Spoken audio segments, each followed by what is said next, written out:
Dear ex of my lover, just so that this does not feel awkward, let me tell you that you may not know me, but I know you pretty well, and probably sometimes have admired you too. Because you could achieve certain things in life that I had always dreamt of. Like you did your graduation in media studies? My parents did not allow me to do. They are old school, so I became a doctor. You have been to Darjeeling with your gang of friends when you did not even graduate. I went for a trip with my friends for the first time in my life only after I have started earning. I get all your updates because he keeps talking about you. When he is not pretending to be alright, I cannot say what went wrong between you two. But I can assure you that I was not the reason when he did not want to be with you after you came back on your wish. Just like once you left him on your wish and let him tolerate all those heart-wrenching pains all alone. You may not know that he kept chatting with himself on Facebook, hoping one day you will read them, hoping you will then realize what he actually feels for you. Because you had the password not only to open those messages, but also to pull him out of the sunken elbow of flooding emotions that he was in. It's so strange that I have discovered them after years. And they were not even for me. He is with me all day, all night. Yet, he says he won't be able to love anyone the way he thinks they deserve.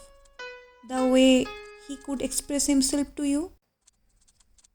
I wonder if all he has to offer is this bleak loneliness to someone who wishes to paint every room, every corner, every panels and their universe outside of it with 18 decillion colors.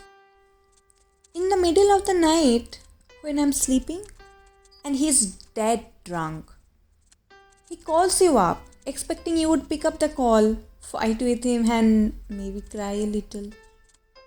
And in the end say, everything is fine. But I don't know if the calls don't reach to you or your hands don't reach for his calls anymore. He disconnects and lies down beside me, turns off the light and touches my fingers with his, saying how badly he misses that time just before he started falling in love. And I understand that I have not the heart those words are trying to reach out to. He was afraid of being the villain while all he did was trying to move on when the love of his life found happiness in some other man. When all he did was losing the hope that same love could ever come back to him again. Every time he opens your profile and navigates through your pictures, he looks like that kid in the station, trying to sell orange candies running from window to window, coach to coach, train to train, in hope that someone will buy them and he will be able to buy milk for his baby sister.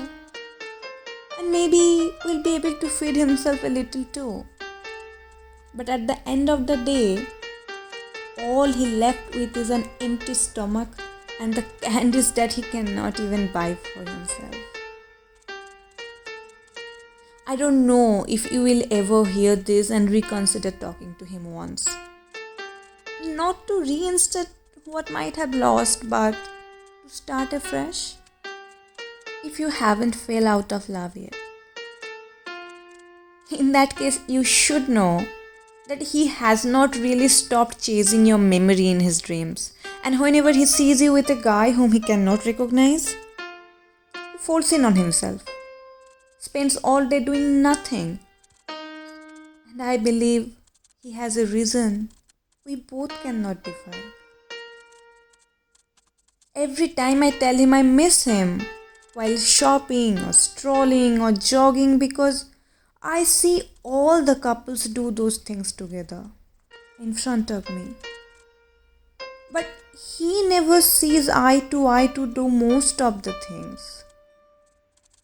On the contrary, he starts writing something on the pages of his diary, makes crisscross, pulls the pages apart, and throws them away. I gathered those slices later to see every segment of his writing ends with, "You have got what I need." And I know he is not referring to me.